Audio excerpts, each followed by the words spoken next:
Avorte. Je ne veux pas de cet enfant illégitime. La voix de mon mari a explosé à travers le restaurant, assez tranchante pour réduire au silence toute une salle pleine de monde. Puis l'argent a frappé mon visage, une épaisse liasse de billets de 100 € avant de volter sur le parquet ciré comme de vulgaires déchets. Personne n'a bougé. Personne n'a dit un mot. Et quand je me suis baissé instinctivement, une main protégeant mon ventre tandis que l'autre tremblait vers les billets éparpillés, j'ai réalisé quelque chose de bien pire que l'humiliation. Alexandre croyait vraiment que je l'avais trahi. Ou peut-être avait-il simplement besoin d'une excuse pour me détruire. La pluie parisienne ce soir-là semblait plus glaciale que l'hiver lui-même. Et 9 ans plus tard, lorsque je suis retourné dans son restaurant avec notre fils à mes côtés, l'expression sur le visage d'Alexandre Laurent m'a clairement fait comprendre une chose. Certaines erreurs ne cessent jamais de cumuler des intérêts. Au moment où tout s'est effondré, Alexandre et moi étions mariés depuis près de 4 ans, assez longtemps pour développer ce genre d'habitude que les gens confondent avec la permanence. Nous avions notre marché préféré rue Montorgueil, notre routine café du dimanche près du Marais, nos vieilles disputes sur la vaisselle, l'argent et les emplois du temps, et nos réconciliations silencieuses au lit après minuit. De l'extérieur, nous avions l'air solide, de jeunes professionnels ambitieux construisant un avenir ensemble à Paris. Alexandre possédait une brasserie gastronomique en pleine expansion dans le 8e arrondissement, près des Champs-Élysées, appelé le Chêne et l'Orge, un endroit moderne avec des murs en boiserie sombre, des vins hors de prix et ce genre d'atmosphère que les hommes d'affaires adoraient parce qu'elle leur donnait l'impression d'être encore plus riches qu'ils ne l'étaient déjà. Le restaurant avait commencé petit, mais Alexandre en avait fait un succès grâce à son obsession plus qu'à son talent. Il faisait des horaires brutaux, se souvenait du nom de chaque client, contrôlait chaque détail et traitait l'échec comme une insulte personnelle de Dieu. J'admirais cela chez lui, autrefois. Peut-être même que je l'aimais pour ça. À l'époque, je travaillais comme infirmière diplômée d'État à l'hôpital Pitié-Salpêtrière, principalement de nuit, 12 heures d'affilée, parfois plus quand les plannings tombaient à l'élo. C'était un travail épuisant, mais honnête. La douleur ne ment jamais dans un hôpital. Les riches crient exactement comme les pauvres quand ils ont peur. Alexandre et moi avions passé près de 2 ans à essayer, sans succès, d'avoir un enfant. Les tests de fertilité avaient fini par révéler que les taux d'hormones d'Alexandre étaient anormalement bas à la suite d'un traitement médical qu'il avait subi des années auparavant. Et bien que le médecin ne l'ait jamais qualifié de stérile, l'incertitude a endommagé quelque chose de profond en lui. J'ai regardé la fierté se transformer en lentement, silencieusement, comme la roue s'étend sous la peinture. Au début, il en plaisantait. Puis il a cessé d'en parler complètement. Quand je suis enfin tombé enceinte, je pensais que cela nous sauverait. Au lieu de cela, ça nous a détruits. Les problèmes ont commencé avec sa mère. Béatrice Laurent vivait à Neuilly-sur-Seine dans une immense maison qui parvenait à paraître à la fois hors de prix et glaciale. Elle ne m'avait jamais aimé, bien qu'elle le cachât derrière des sourires polis et des compliments passifs-agressifs. Selon Béatrice, les infirmières étaient respectables, mais pas le genre de femmes qui avaient leur place aux côtés d'hommes bâtissant de grandes fortunes. Elle voulait que Alexandre épouse quelqu'un de plus sophistiqué, de plus riche, de plus stratégique. Pas moi. Après l'annonce de ma grossesse, le comportement de Béatrice a changé immédiatement. Elle a commencé à poser des questions étranges, subtiles au début. Les dates sont-elles exactes? Tu as dit que Alexandre avait des complications de fertilité, n'est-ce pas? Tu as dû être très surpris. Au début, je l'ai ignoré. Les femmes fortunées comme Béatrice étaient spécialisées dans la cruauté sociale déguisée en inquiétude. Mais lentement, presque invisiblement, son poison s'est répandu dans mon mariage. Alexandre est devenu distant, distrait. Il a commencé à m'étudier pendant les conversations comme s'il cherchait des preuves cachées sous ma peau. Un soir, alors que je pliais le linge dans notre appartement, il m'a demandé l'air de rien, « Tu faisais beaucoup de garde de nuit avant de tomber enceinte, non ?» Je me souviens avoir ri doucement. C'est généralement comme ça que fonctionnent les hôpitaux. Mais il n'a pas ri. Un mois plus tard, j'ai trouvé des documents de clinique de fertilité dans le tiroir de son bureau, des informations sur les tests ADN réalisés à l'étranger, des consultations en paternité. J'ai eu la nausée. Quand je l'ai confronté, Alexandre a refusé de croiser mon regard. J'ai juste besoin d'avoir l'esprit tranquille, a-t-il dit doucement. L'esprit tranquille, ai-je répété. Je suis ta femme. Je le sais.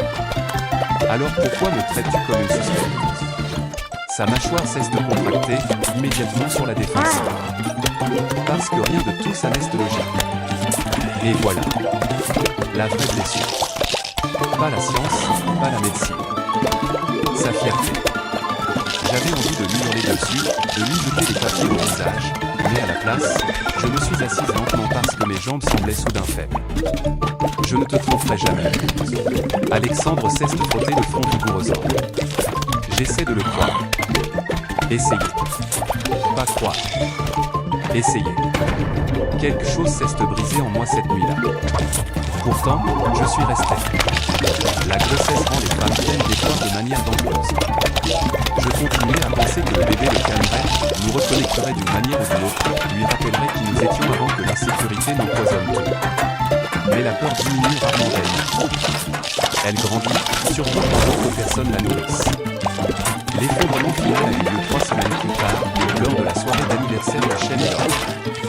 Le restaurant était rempli d'investisseurs, de journalistes locaux, de fournisseurs, d'élus de la mairie de Paris, le genre d'événement dont Alexandre rêvait depuis des années.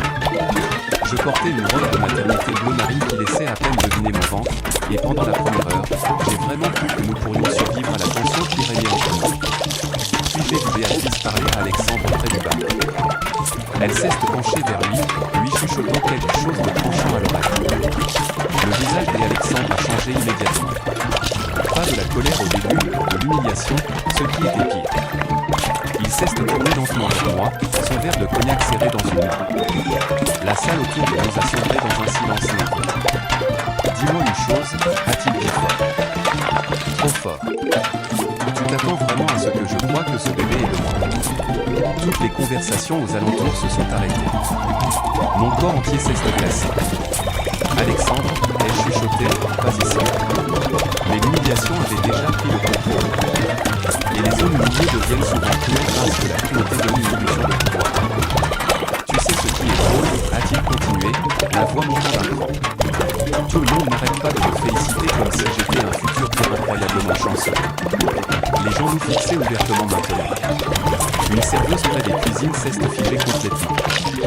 Je me suis avancé vers lui prudemment. Tu as bu. Non, a-t-il rétorqué. J'ai réfléchi. Puis il a plongé la main dans la poche de sa veste, en a sorti une épaisse liasse de billets et me l'a jeté directement au visage. Les billets ont frappé ma joue avant de s'éparpiller sur le sol. Avorte, a-t-il dit.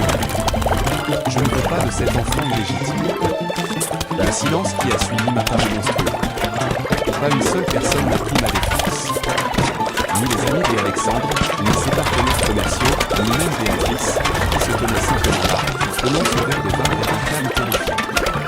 Je sentais les larmes brûler mes yeux, mais d'une certaine manière, j'ai refusé de pleurer devant eux.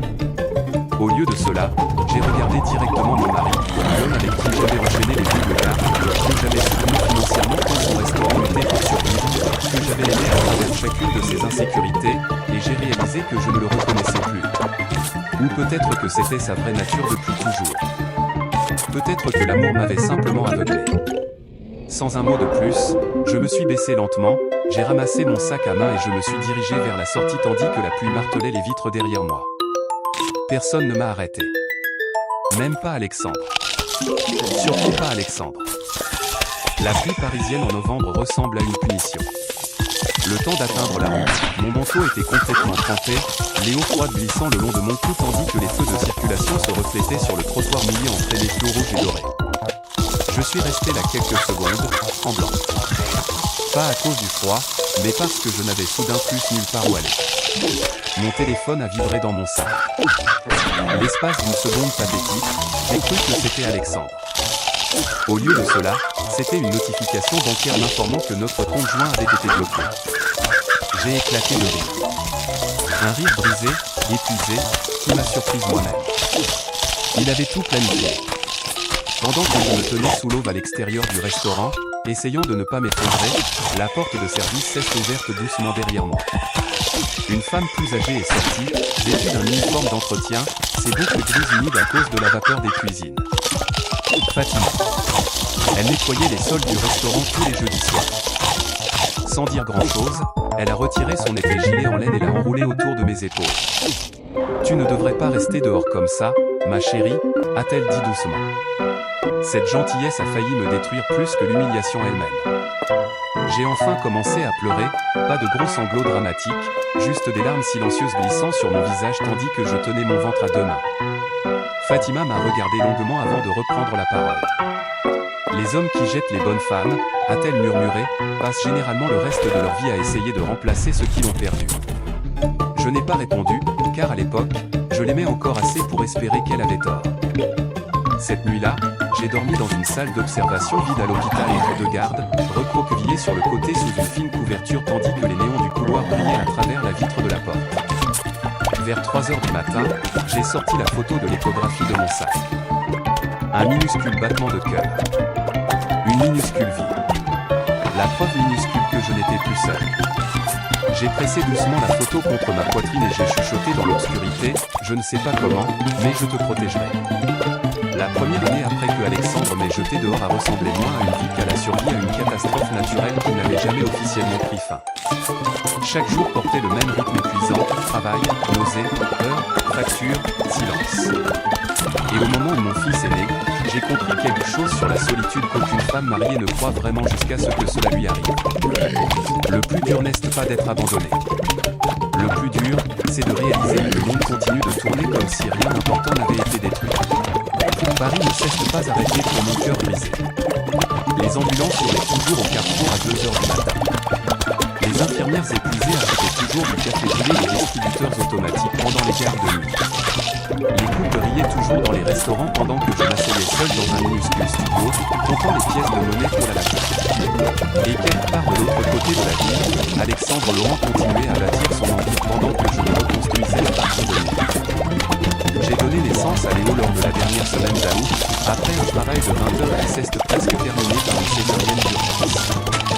Les lumières de la salle d'accouchement étaient atrocement vives, et à un moment donné, alors que la sueur trempait mes cheveux et que les moniteurs étaient autour de moi, une sage-femme a serré doucement ma main et m'a demandé si le père du bébé était en vie.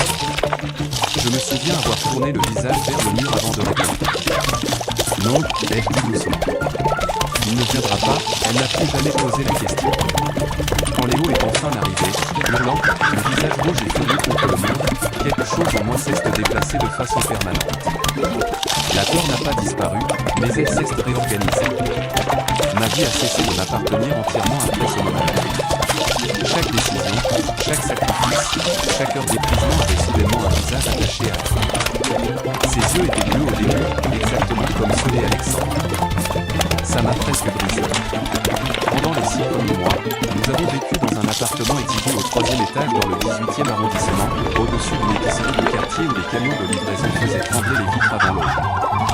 L'immeuble sentait constamment l'honnêterie et la vieille chaleur des radiateurs, mais le loyer était bon marché, et le bon marché comptait plus que la fierté. Je travaillais dès que je le pouvais physiquement. Les gardes de nuit, le week-end, le jour férié dont personne d'autre ne voulait.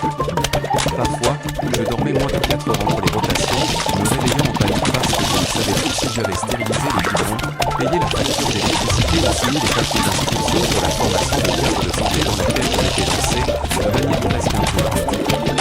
Les gens adorent les histoires de mères célibataires fortes parce qu'ils imaginent la résilience comme quelque chose d'instinctif.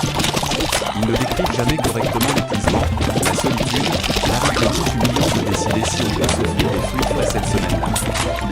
J'avais l'habitude de verser Léo pour l'endormir tout en révisant mes fiches de pharmacologie, chuchotant de la terminologie médicale dans l'obscurité, car si j'arrêtais de faire plusieurs choses à la fois ne serait-ce qu'une heure, j'avais l'impression que tout allait s'effondrer. Mais lentement, douloureusement lentement, la vie cesse d'améliorer. Pas de manière spectaculaire, pas par magie, juste honnêtement. Léo a grandi pour devenir un petit garçon calme et observateur qui pleurait rarement et regardait le monde avec un sérieux troublant. À 4 ans, il pouvait s'asseoir à mes côtés au supermarché et calculer les réductions plus vite que certains adultes. À 6 ans, il avait pris l'habitude de poser des questions auxquelles il était impossible de répondre rapidement. Pourquoi les riches ont-ils l'air plus en colère que les pauvres ? Pourquoi les hôpitaux sentent-ils la tristesse la nuit ? Est-ce que les méchants savent qu'ils sont méchants ? Ce genre de questions. Des question qui me faisait parfois le dévisager avec des frissons dans le dos parce qu'il ressemblait tellement à Alexandre, du temps où Alexandre s'autorisait encore à penser profondément plutôt que d'être sur la défensive. Cette ressemblance n'a fait que se renforcer à mesure que Léo grandissait. Les mêmes cheveux bruns, la même mâchoire dessinée, et même cette habitude de se frotter le sourcil quand il se concentrait. Les inconnus le remarquaient parfois. Un après-midi, alors que Léo m'aidait à monter les courses, notre voisine âgée, Madame Dubois, arrive doucement et a dit « Ce garçon est le portrait craché de son papa ». J'ai souri poliment, puis j'ai pleuré dans la salle de bain pendant 20 minutes après son départ. Parce que malgré tout ce que Alexandre avait fait, une part de moi pleurait encore l'homme qu'il était, ou peut-être l'homme que je croyais qu'il aurait pu devenir. Pendant des années, j'ai envisagé de demander une pension alimentaire. Légalement, je n'avais tout à fait le droit. Émotionnellement, je ne pouvais pas le supporter. La vérité était là. Je ne voulais pas que Léo grandisse en se sentant indésirable par un homme forcé d'être père par des décisions de justice. La fierté a également influencé ma décision, bien que je détestasse l'admettre, même à moi-même. Après ce dont Alexandre m'avait accusé, accepter son argent m'était insupportable. Alors je suis resté silencieuse et Alexandre est resté absent, du moins physiquement. Émotionnellement, il hantait presque chaque étape de ma vie. Son visage apparaissait de façon inattendue sur les couvertures de magazines à la caisse des supermarchés. Le chêne et l'or s'étaient étendus à un deuxième emplacement près de Saint-Germain-des-Prés, puis à un troisième. Les blogueurs culinaires faisaient l'éloge du leadership visionnaire d'Alexandre et de son équipe de travail à l'ancienne, tandis que les journaux économiques le qualifiaient de l'un des restaurateurs parisiens les plus prometteurs de moins de 40 ans. Chaque fois que je voyais ces articles, la colère se mêlait étrangement à la reconnaissance, car il n'avait pas tout à fait tort. Alexandre avait toujours travaillé avec un acharnement obsessionnel. La tragédie, c'était que l'ambition sans maturité émotionnelle finit par tout couronner autour d'elle. Vers le 7e anniversaire de Léo, les choses ont de nouveau changé. Pas dans ma vie. Dans celle d'Alexandre. J'ai appris par des connaissances communes que son second mariage s'était effondré après moins de 2 ans. La femme qu'il avait épousée, une jeune consultante en réseaux sociaux nommée Chloé, l'aurait quitté après avoir découvert de multiples liaisons et des crises de colère explosives. L'ironie avait un goût amer. L'homme qui avait détruit son premier mariage pour une femme imaginaire était devenu la chose exacte qu'il craignait le plus. Des rumeurs encore plus étranges circulaient discrètement selon lesquelles Alexandre n'avait toujours pas d'enfant, pas d'héritier, pas de famille, juste des restaurants, de l'argent, des récompenses, et des photos où son sourire n'atteignait jamais vraiment ses yeux. Un soir d'hiver, après avoir terminé une double garde éreintante, je me suis arrêté au premier restaurant d'Alexandre pour prendre à emporter, car Léo adorait leur coquillette à la cible. C'était la première fois que j'entrais dans le restaurant auprès de 8 ans. Alexandre n'était pas là. Dieu merci. Pourtant, mes mains tremblaient pendant que j'attendais près du pupitre de l'hôtesse. Le restaurant avait l'air plus grand, mais aussi plus froid, plus poli, moins humain. Pendant que j'attendais ma commande, j'ai remarqué un article de journal encadré près du bar. Alexandre se tenait aux côtés d'un chef célèbre lors d'un gala de charité. Les deux hommes souriaient face aux appareils photo. Mais le visage d'Alexandre m'a fait sursauter. Pas parce qu'il avait l'air plus vieux, mais parce qu'il avait l'air seul. Profondément seul. Le genre de solitude que l'argent ne peut anesthésier. Puis il cesse de passer quelque chose qui m'est resté en mémoire pendant des semaines. À une table voisine, un petit garçon de l'âge de Léo a fait tomber par accident un verre de soda. Le fracas aigu a fait sursauter tout le monde aux alentours, et pendant une étrange seconde, Alexandre, tout donné d'énergie des cuisines, s'est figé de manière inattendue. Son visage a changé. Pas de l'agacement, pas de la colère. De la douleur. Le père du petit garçon a ri et ébouriffé les cheveux de son fils pendant que le personnel nettoyait les dégâts, mais Alexandre a continué à fixer la scène pendant plusieurs secondes de trop, comme s'il regardait une vie qui appartenait à quelqu'un d'autre. Puis il s'est éloigné rapidement. Cette image m'a hanté par la suite, car pour la première fois depuis la fin de notre mariage, je me suis demandé si les regrets étaient enfin entrés dans sa vie. Un mois plus tard, la vérité finale est arrivée de façon inattendue. Je triais de vieux papiers après avoir déménagé quand j'ai découvert une enveloppe non marquée enfouie dans une boîte de dossiers médicaux. L'enveloppe avait été transférée des années plus tôt de notre ancienne adresse, non ouverte et oubliée pendant le chaos de ma grossesse. À l'intérieur se trouvait un rapport ADN datant de 9 ans. probabilité de paternité de 99,99%. Alexandre avait quitté le père de Léo depuis le début. Ma vue cesse de briller instantanément, les mains tremblantes, j'ai fouillé les documents joints jusqu'à trouver des notes supplémentaires, une correspondance privée entre la clinique et la mère des Alexandre. Béatrice avait intercepté les résultats avant que Alexandre ne les reçoive directement. Elle connaissait la vérité depuis le début, et elle l'avait cachée. Je suis resté pétrifié à la table de ma cuisine tandis que la neige tombait doucement derrière les fenêtres de l'appartement. Léo dormait au bout du couloir, un bras pendant hors du lit comme il le faisait toujours lorsqu'il était profondément épuisé. J'ai regardé à nouveau le rapport ADN. Puis la photo d'école de mon fils collée sur le réfrigérateur, puis à nouveau le rapport. 9 ans. 9 années entières volées par-ci aux femmes et qui avaient décidé que je n'étais pas digne de sa famille. Finalement, les larmes ont coulé silencieusement sur mon visage. Ce n'était plus des larmes de chagrin. C'était quelque chose de plus froid, de plus complexe. J'ai pris la photo de Léo, traçant doucement son petit visage souriant avec mon pouce avant de murmurer dans l'appartement vide, il a toujours été ton père. Et quelque part au fond de moi, sous le chagrin, l'épuisement et les cicatrices que je portais depuis près d'une décennie, la première véritable étincelle de la justice a enfin commencé à brûler. Après avoir découvert le rapport ADN, j'ai passé près de 3 semaines à marcher dans un étrange brouillard émotionnel, fonctionnant normalement à l'extérieur, tandis que quelque chose d'énorme se déplaçait sous la surface de ma vie. J'allais toujours au travail. Je préparais toujours les goûters de Léo, je lui rappelais ses devoirs, je me disputais avec les représentants de la sécurité sociale pour des erreurs de facturation, et je l'effondrais dans mon lit, épuisé après des gardes de 12 heures. Mais intérieurement, tout avait changé, car la colère se transforme lorsque la certitude disparaît. Pendant des années, une partie de moi avait survécu en croyant que Alexandre avait pu être confus, manipulé, émotionnellement brisé au point de se convaincre que le bébé n'était pas le sien. Cette croyance adoucissait le souvenir de ce qu'il avait fait. Elle m'offrait une échappatoire psychologique. Maintenant, je connaissais la vérité. Il nous avait abandonnés sans jamais chercher à vérifier. Et d'une certaine manière, cette certitude faisait plus mal que l'humiliation elle-même. J'ai envisagé de le contacter immédiatement à plusieurs reprises. Certains soirs, après que Léo se soit endormi, je rédigeais même des messages sur mon téléphone.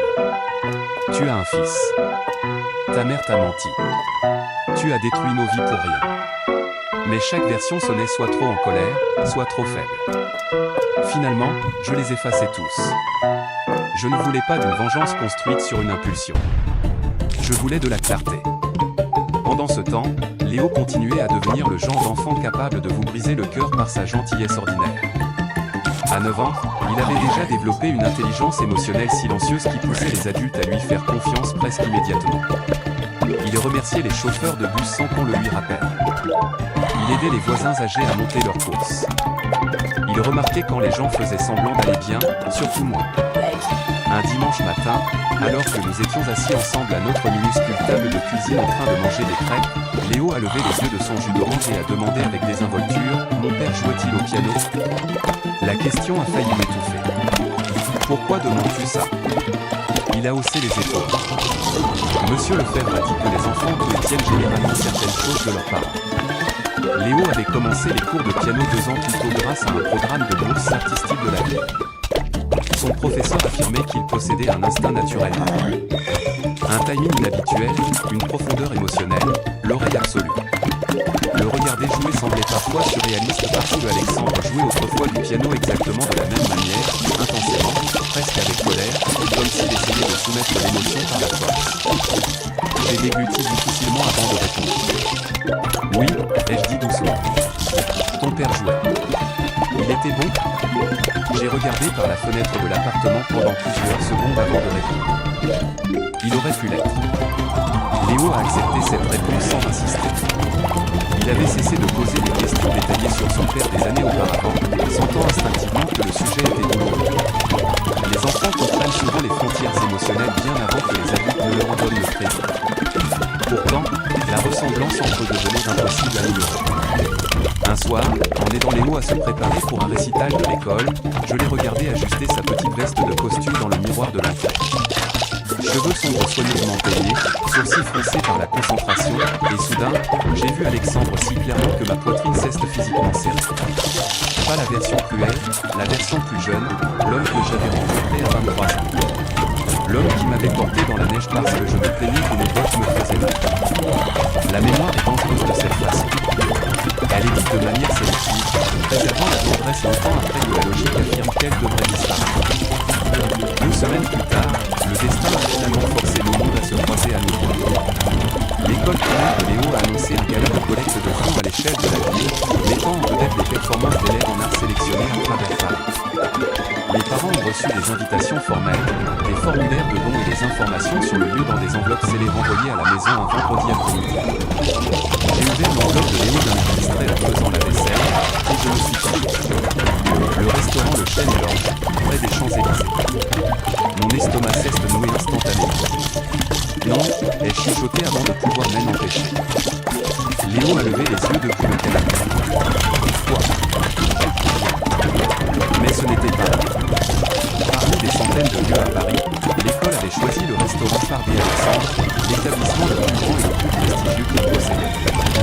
Selon le prospectus, les chefs d'entreprise locaux et les sponsors des médias assisteraient à l'événement aux côtés des familles et des donateurs. Exactement le genre d'endroit que Alexandre superviserait personnellement. J'ai envisagé de retirer Léo immédiatement. J'ai failli le faire. Mais plus tard dans la soirée, je l'ai trouvé assis en tailleur sur le sol de sa chambre, s'entraînant au piano, silencieusement sur un clavier en carton que son professeur de musique lui avait donné pour les exercices de voix. Il avait l'air si concentré, si plein d'espoir, que la culpabilité m'a frappé immédiatement. Maman, a-t-il demandé doucement. Tu viens toujours, n'est-ce pas? J'ai forcé un sourire. Bien sûr que j'ai vu. Son visage s'est illuminé instantanément. C'était réglé. Pendant 9 ans, ma vie avait tourné autour de la protection de Léo contre la dualité et la jalousie.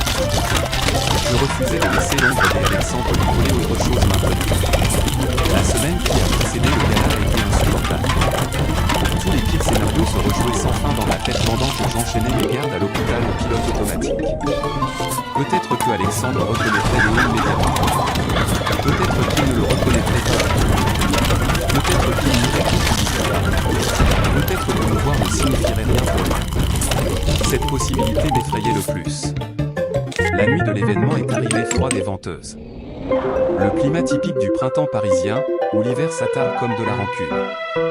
Léo portait un costume bleu marine emprunté à un autre parent de l'école, un peu trop grand aux épaules, mais toujours atrocement adorable. En nouant sa cravate, j'ai remarqué que ses mains tremblaient. Nerveux? Un peu. C'est normal. Et si je me trompe? Je me suis agenouillé prudemment à côté de lui et j'ai ajusté le nœud à nouveau. Alors tu seras humain. Il a souri faiblement à cela. Au moment où nous sommes arrivés dans le triangle d'or, le chêne et l'orge brillaient contre le ciel de la ville, élégant et intimidant sous des guirlandes de lumière chaude sur la terrasse. Des berlines de luxe bordaient le trottoir. De riches donateurs en manteau sur mesure flânaient par l'entrée, brillant doucement autour de verres de vin. Pendant un instant, debout devant ces portes à nouveau après presque une décennie, je n'arrivais plus à respirer correctement. Ce bâtiment avait autrefois représenté tout mon avenir. Maintenant, j'avais l'impression de marcher dans un cimetière.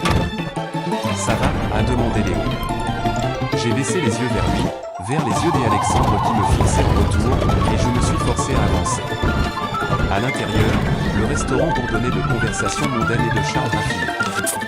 Les serveurs glissaient entre les tables portant des plateaux de champagne tandis qu'une musique de jazz jouait doucement en fond sonore. Tout sentait la truffe, la viande grillée et la vieille fortune. Puis je l'ai vu. Alexandre se tenait près du bar, discutant avec 2 investisseurs, plus vieux maintenant, mais indubitablement le même âge. Des fils d'argent parsemaient légèrement ses cheveux sombres. De fines rides de fatigue encadraient sa bouche. Le succès l'avait aiguisé physiquement, mais quelque chose dans sa posture semblait en tension permanente, comme s'il portait un poids invisible même en restant immobile. Pendant plusieurs secondes, il ne nous a pas remarqués. Puis Léo s'est avancé légèrement devant moi, et Alexandre a levé les yeux. La transformation sur son visage s'est produite instantanément. Tout son corps s'est verrouillé. Le verre de whisky a glissé de sa main avant de se briser sur le sol. Les conversations à proximité se sont arrêtées net. Alexandre a fixé directement Léo avec un choc si brut que même les inconnus ont commencé à jeter des regards entre eux parce que la ressemblance était indéniable. Pas similaire, pas proche, identique. Léo reste figé à côté de moi, confus par ce silence soudain. Les lèvres d'Alexandre se sont entr'ouvertes légèrement, mais aucun son n'est sorti au début. Son visage était devenu complètement pâle sous l'éclairage du restaurant. Finalement, à peine au-dessus d'un murmure, il a dit « Quel est son nom ?» Chaque muscle de mon corps s'est contracté, mais Léo, poli comme toujours, s'est avancé et a tendu sa petite main avec confiance. Léo. Léo Laurent, monsieur. Je lui avais donné mon nom de jeune fille. Alexandre a regardé la main tendue comme si elle allait le détruire physiquement. Puis ses yeux se sont levés lentement vers moi, et pour la première fois en 9 ans, j'ai vu tout le poids de ce qu'il avait fait s'abattre sur lui d'un seul coup. Pas des soupçons, pas de la fierté, pas de la colère, mais la vérité. Brute et irréversible, le genre qui arrive trop tard pour sauver quoi que ce soit. Un des investisseurs à côté d'Alexandre s'est raclé la gorge maladroitement. Alex, ça va. Mais Alexandre ne lui a jamais répondu. Ses yeux sont restés fixés sur le visage de Léo, étudiant chaque trait familier avec une horreur grandissante. La ligne de la mâchoire, les yeux, l'expression, la posture, jusqu'à ce que la réalisation s'installe visiblement dans ses os. Puis il m'a regardé à nouveau et j'ai su immédiatement que quelque part en lui, le passé avait enfin commencé à hurler. Pendant tout le reste du gala, Alexandre a traversé le restaurant comme un homme piégé à l'intérieur d'un bâtiment en feu que personne d'autre ne pouvait voir. Même de l'autre côté de la pièce, je pouvais sentir son attention suivre Léo constamment pendant les performances de piano. Tandis que les donateurs applaudissaient poliment et que les serveurs versaient du vin, Alexandre a à peine parlé à qui que ce soit. À plusieurs reprises, je l'ai surpris en train de fixer ouvertement Léo avec une expression si brute que cela m'a troublé. Plus de choc, mais de chagrin. Un chagrin profond et déstabilisant, et sous ce chagrin, de la terreur. Parce que certaines vérités arrivent avec des conséquences qui y sont attachées. Léo a joué en 3e position dans le programme du récital. Dès l'instant où il s'est assis au piano, la salle s'est instinctivement glissée dans le silence. Ses petites épaules se sont redressées. Ses doigts ont survolé les touches brièvement avant de commencer le morceau. Un arrangement simple, doux, élégant et douloureusement familier. Alexandre a visiblement cessé de respirer parce que Léo jouait exactement comme il le faisait autrefois, pas mécaniquement, mais émotionnellement, comme si chaque note portait un sens caché. À la fin de la performance, plusieurs invités ont applaudi avec enthousiasme, mais Alexandre est resté immobile près du mur du fond, fixant notre fils avec des larmes s'accumulant visiblement dans ses yeux. Notre fils. L'expression me paraissait encore étrange dans ma propre tête après toutes ces années. Une fois l'événement terminé, les parents et les enfants se sont mérités des sorties pendant que le personnel débarrassait les tables. J'avais espéré partir discrètement avant que Alexandre ne s'approche de nous, mais le destin, ou peut-être la culpabilité, avait d'autres plans. Camille. Sa voix derrière moi semblait plus rauque que dans mes souvenirs. Plus vieille. Je me suis retourné lentement tandis que Léo se tenait à mes côtés, tenant son certificat de récital. Pendant plusieurs secondes, Alexandre s'est contenté de nous regarder. De près, les dégâts sur son visage apparaissaient encore plus clairement. Le succès l'avait vieilli durement. Il ressemblait à un homme qui dormait mal et ne faisait confiance à personne. Finalement, ses yeux se sont de nouveau posés sur Léo. « Quel âge as-tu » a-t-il demandé doucement. « 9 ans » a répondu poliment Léo. Alexandre a fermé les yeux un court instant. J'ai regardé le calcul se faire instantanément dans son esprit. Les dates, la chronologie, les souvenirs, toutes les pièces manquantes s'assemblant d'un coup. Lorsqu'il a rouvert les yeux, ils se sont tournés vers moi avec précaution. Tu le savais. L'affirmation sonnait creux. J'ai croisé les bras. Je savais qu'il était de toi. Oui. Alexandre a dégluti difficilement. Pourquoi n'as-tu jamais? Parce que tu m'as jeté de l'argent au visage et tu m'as dit d'avorter. Les mots ont atterri plus durement que je ne l'avais prévu. Alexandre a fait sa vidéo. Autour de nous, le personnel du restaurant faisait semblant de ne pas écouter tout en écoutant évidemment chaque mot. Léo a regardé entre nous deux avec incertitude, maintenant assez intelligent pour sentir le séisme émotionnel qui se déroulait sous la conversation. Alexandre a baissé encore la voix. Pouvons-nous parler quelque part en privé? Non. Camille, tu as pris ta décision il y a l'heure. Sa mâchoire cesse de contracter légèrement, mais contrairement à Alexandre que j'avais connu autrefois, il ne s'est pas mis sur la défensive. Il avait l'air honteux, profondément honteux. Avant que l'un ou l'autre ne puisse continuer, Léo a tiré doucement sur ma manche. Maman. J'ai baissé les yeux immédiatement. On peut rentrer à la maison. L'épuisement dans sa voix a mis fin à la conversation à l'instant même. J'ai hoché la tête. Oui, mon chéri. Alexandre cesse d'écouter automatiquement pendant que nous marchions vers la sortie. Mais juste avant que Léo ne le dépasse complètement, Alexandre a repris la parole. Tu as magnifiquement joué ce soir. Léo cesse d'arrêter poliment. Merci, monsieur. Monsieur. Le mot a semblé blesser Alexandre plus que la colère ne l'aurait fait. Je n'ai pas regardé en arrière lorsque nous avons quitté le restaurant, mais je pouvais le sentir se tenir là, nous regardant disparaître dans la nuit parisienne. 3 jours plus tard, il est apparu devant mon immeuble. Je venais de terminer une garde brutale à l'hôpital quand je l'ai aperçu adossé à un SUV noir de l'autre côté de la rue, les mains enfouies dans les poches de son manteau tandis que le vent froid balayait les immeubles. L'espace d'une seconde irrationnelle, la panique m'a frappé si fort que j'ai failli faire demi-tour et même aller. Au lieu de cela, j'ai traversé la rue Landry. Où est-ce que tu fais ici? Alexandre avait l'air épuisé. Pas une fatigue théâtrale. Un véritable épuisement.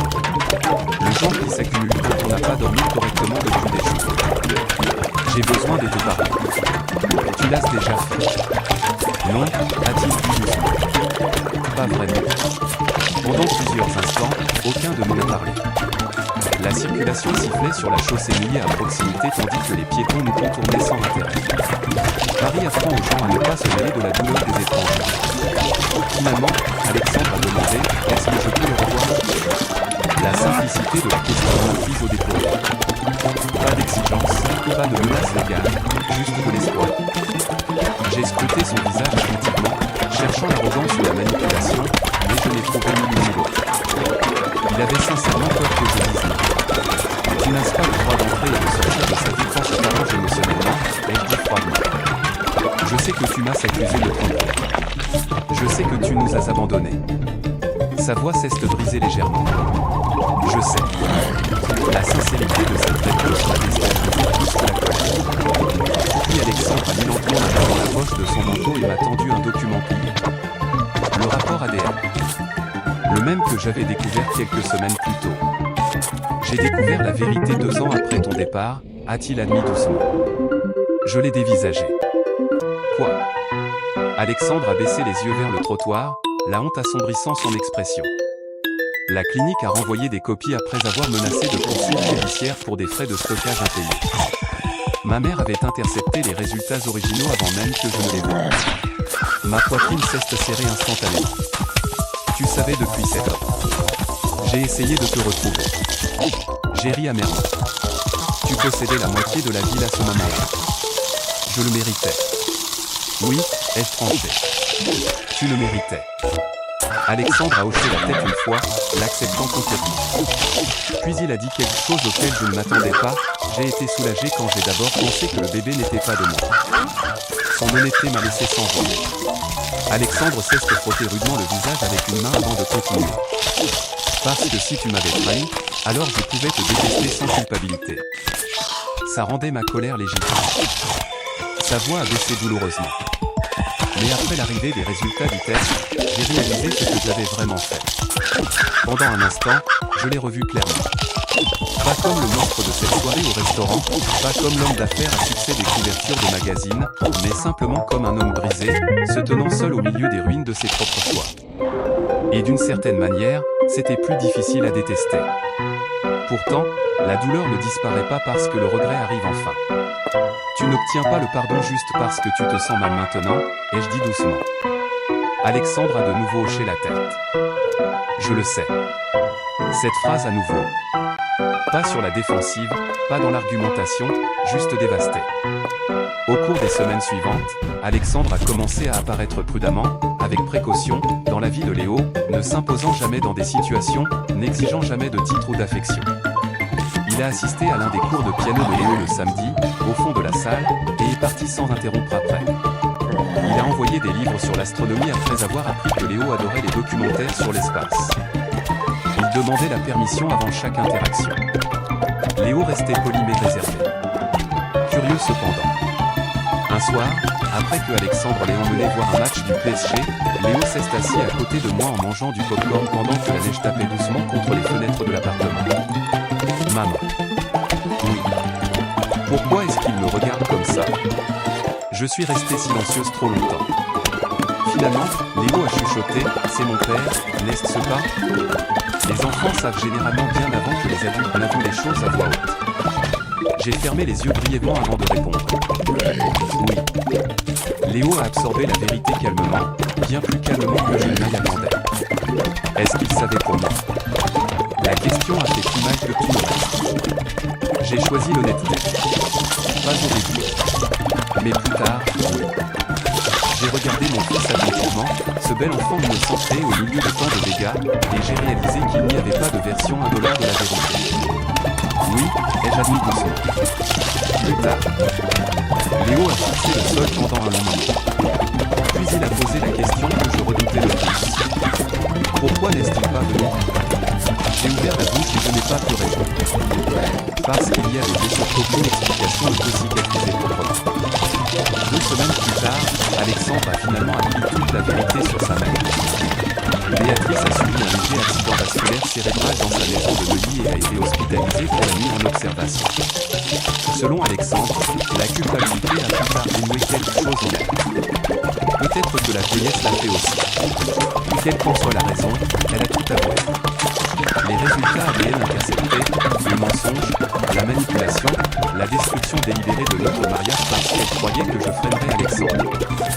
Quand Alexandre m'a raconté cela autour d'un café quelques jours plus tard, il avait l'air physiquement malade dans le relâche. Elle a dit qu'elle pensait me protéger, a-t-il murmuré d'une voix forte. J'ai regardé par la fenêtre du café. Non, elle protégeait l'idée qu'elle se faisait de moi. Les yeux d'Alexandre se sont lentement remplis de larmes. Pas des larmes dramatiques. Des larmes silencieuses. Le genre que les hommes essaient en vain de cacher. J'ai détruit la seule vraie famille que je n'ai jamais vue, a-t-il chuchoté. Et pour la première fois depuis que je l'avais rencontré, Alexandre Laurent parlait comme un homme qui avait enfin compris le véritable prix de la fierté.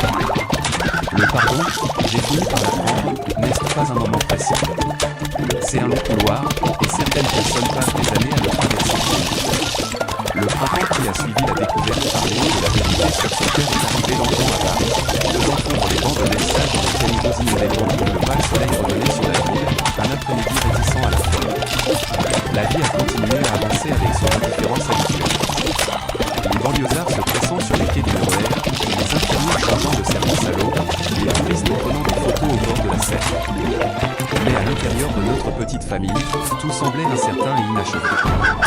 Surtout pour les enfants veulent des réponses simples aux questions émotionnelles. Les adultes les compliquent au-delà de toute préparation. Léo ne se souciait pas d'héritage, de trahison, de fierté ou de l'influence toxique de parents riches. Il ne se souciait que d'une chose. Pourquoi son père était-il resté loin de lui? Et malheureusement, aucune explication ne semblait assez bonne une fois prononcée à voix haute. Alexandre l'a compris aussi. À son honneur, il n'a jamais essayé de se justifier auprès de Léo. Il n'a jamais blâmé Béatrice, ne s'est jamais caché derrière la confusion, n'a jamais adouci la laideur de ce qu'il avait fait. Si quoi que ce soit, il se jugeait plus durement que je ne le faisais. La première fois que Léo le lui a demandé directement, le silence m'a presque anéanti. Nous étions assis au jardin du Luxembourg, près du grand bassin, après l'un des concours de piano de Léo. Des familles flânaient dans les jardins autour de nous pendant que les enfants chassaient les pigeons. Alexandre avait apporté un chocolat chaud pour Léo malgré le temps qui se réchauffait, parce qu'il se souvenait, d'une manière ou d'une autre, que Léo le buvait toujours trop vite et se brûlait la langue. Ils étaient assis côte à côte sur un banc, semblant presque identique sous le ciel gris de l'après-midi. Puis Léo a demandé doucement « Pourquoi tu n'es pas venu me chercher ?» Alexandre n'a pas répondu immédiatement. Il a regardé la fontaine droit devant lui pendant plusieurs secondes avant de parler. Parce que j'avais vu. Léo a froncé légèrement les sourcils. De moi. La douleur sur le visage d'Alexandre fut immédiate. Non, a-t-il dit fermement. Jamais de toi. Alors pourquoi? Alexandre a inspiré lentement, luttant pour trouver les bons mots. Parce que quand les gens blessent quelqu'un assez profondément, parfois ils deviennent des lâches par la suite. Sa voix a baissé. Je pensais que ta maman me détestait. Je pensais que tu me détesterais aussi. Léo a réfléchi à cela avec l'étrange sérieux que les enfants ont parfois face aux échecs des adultes. Puis il a demandé, tu le méritais? Alexandre a souri tristement. Oui, a-t-il admis. Probablement. Cette honnêteté a changé quelque chose. Pas instantanément, pas par magie, mais lentement, prudemment, Léo a commencé à laisser Alexandre s'approcher. Cela a commencé par de petites choses. Des matchs de foot, des petits déjeuners de samedi, de l'aide aux devoirs en appel vidéo, puis des conversations plus longues, des rires, des habitudes partagées dont au cours des deux il réalisait qu'il en avait hérité l'un de l'autre. Parfois, je me tenais silencieusement dans la cuisine à les écouter se disputer sur des statistiques sportives ou de vieux films, et le chagrin me frappait de façon inattendue. Le chagrin pour toutes les années volées à tous les deux parce qu'on avait laissé la fierté et les soupçons grandir sans frein. Mais avec le chagrin venait autre chose aussi. La justice. Pas la vengeance au sens dramatique du terme. Pas la destruction. Quelque chose de plus froid et de plus durable. Alexandre était devenu prospère, riche, respecté. Pourtant, rien de tout cela ne le protégeait de la réalité de ce qu'il avait perdu. Chaque moment heureux avec Léo portait un chagrin invisible, car il comprenait exactement à quel point il avait manqué de choses.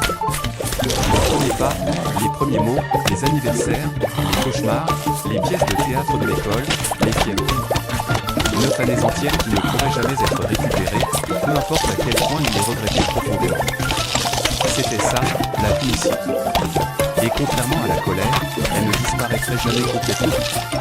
Un soir de début juin, Alexandre est venu à mon appartement après avoir ramené Léo de ses cours de piano. Le coucher de soleil peignait des reflets dorés sur les murs de la cuisine tandis que la circulation bourdonnait sous les fenêtres. « Tu es toujours en colère contre moi » a-t-il dit doucement. J'ai eu un petit rire sec. Ce n'est pas vraiment choquant. Je ne parle pas d'une colère normale. Il s'est adossé prudemment au plan de travail, gardant ses distances. Je parle de celle que tu portes tout le temps. J'ai baissé les yeux sur le torchon que je tenais dans les mains, puis j'ai répondu honnêtement. Tu m'as humilié devant une salle entière pleine de gens alors que j'étais enceinte de ton enfant.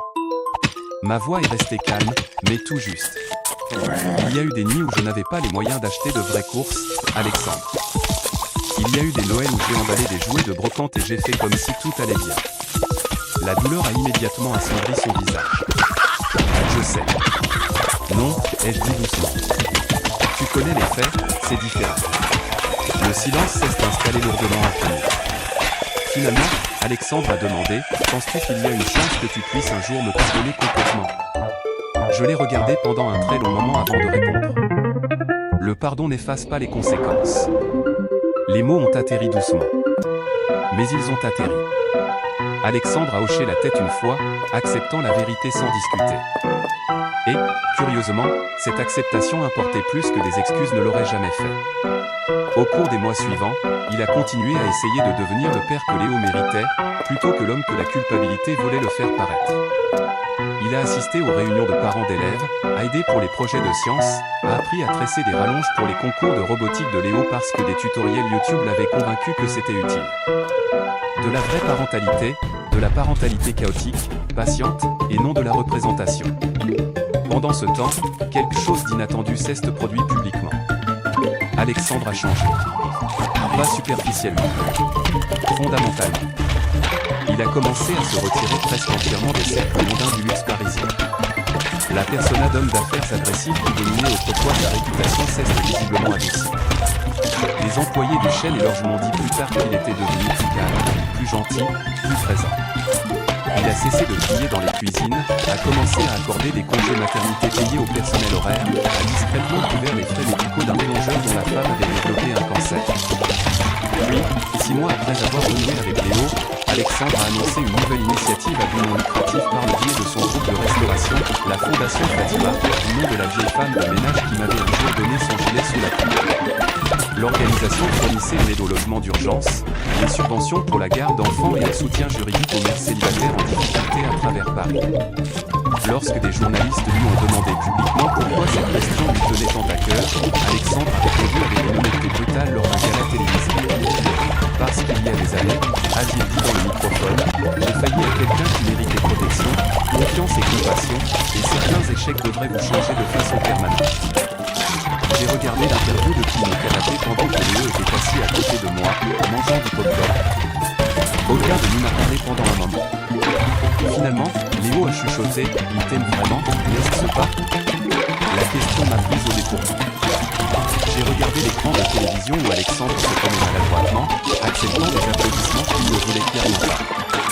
Puis j'ai répondu avec précaution. Je pense qu'il a enfin appris ce que l'amour coûte réellement. Léo a hoché la tête lentement, comme s'il rangeait cette phrase quelque part d'important. D'ici l'automne, nos vies s'étaient installées dans quelque chose d'imparfait mais paisible. Alexandre et moi ne nous sommes jamais remis ensemble amoureusement, malgré ce que les gens autour de nous attendaient. Trop de choses s'étaient passées. Certaines fractures guérissent mieux sous forme de cicatrices, pas de restauration. Mais la haine a fini par s'estomper. Pas parce que Alexandre méritait une rédemption facile, mais parce que je ne voulais plus que l'amertume façonne l'avenir de Léo. Un samedi soir de la fin novembre, Léo a joué lors d'un concert de charité au profit de la Fondation Fatima. Le lieu surplombait la Seine, brillant chaleureusement contre la silhouette froide de la ville à l'extérieur. De riches donateurs remplissaient le public aux côtés d'infirmières, d'employés de restaurants, de professeurs et de mères en difficulté aidés par l'organisation. Alexandre était assis à 3 sièges de moi, pas à côté de moi. Cela avait son importance, d'une certaine manière. Quand Léo est monté sur scène dans son costume noir, la salle s'est tue immédiatement. Il avait l'air plus vieux maintenant, plus confiant, se portant avec cette même intensité silencieuse que Alexandre avait eue autrefois avant que l'insécurité ne la corrompe. Puis Léo a commencé à jouer du piano. Et soudain, chaque année douloureuse s'est fait ressentir à l'intérieur de la musique. L'abandon, la survie, les regrets, le pardon, transformés en quelque chose de plus doux et de plus sage que la simple vengeance. À mi-chemin de la performance, j'ai jeté un coup d'œil sur le côté. Alexandre pleurait silencieusement. Il ne s'en cachait plus, il laissait simplement couler. Pour la première fois en près d'une décennie, je n'ai ressenti aucune colère en le regardant, seulement de la compréhension, car la ville avait déjà puni plus intelligemment que je ne pourrais jamais le faire. Il avait bâti des restaurants, de la richesse, de l'influence, un statut, et pourtant la plus belle chose qu'il ait jamais créée avait grandi sans lui. Cette vérité le poursuivrait pour toujours. Une fois le concert terminé, Léo s'est dépêché de venir vers nous, souriant radieusement tandis que le public applaudissait derrière lui. Sans réfléchir, Alexandre a ouvert les bras et Léo s'est précipité directement dedans. Papa, a-t-il ri, à bout de souffle. Tu as vu madame Vito pleurer pendant la dernière chanson? Papa. Un simple mot. Alexandre a fermé les yeux brièvement en tenant notre fils, submergé par quelque chose de trop grand pour les mots. Je me tenais à proximité, les regardant sous les lumières chaudes du théâtre, et soudain j'ai compris quelque chose d'important. La vengeance est satisfaisante un instant, mais la responsabilité, la vraie responsabilité, change les gens. Et parfois, la justice la plus puissante consiste à laisser quelqu'un vivre assez longtemps pour comprendre pleinement les dégâts qu'il a causés. Alors que la neige commençait à tomber doucement derrière les vitres du théâtre, Léo a glissé une main dans la mienne et l'autre dans celle d'Alexandre. Ce n'était pas une famille parfaite, ni une famille intacte, mais une vraie famille, enfin. Et peut-être que c'était suffisant. Certains hommes perdent leur famille en une seule nuit et passent le reste de leur vie à apprendre ce que l'amour coûte réellement.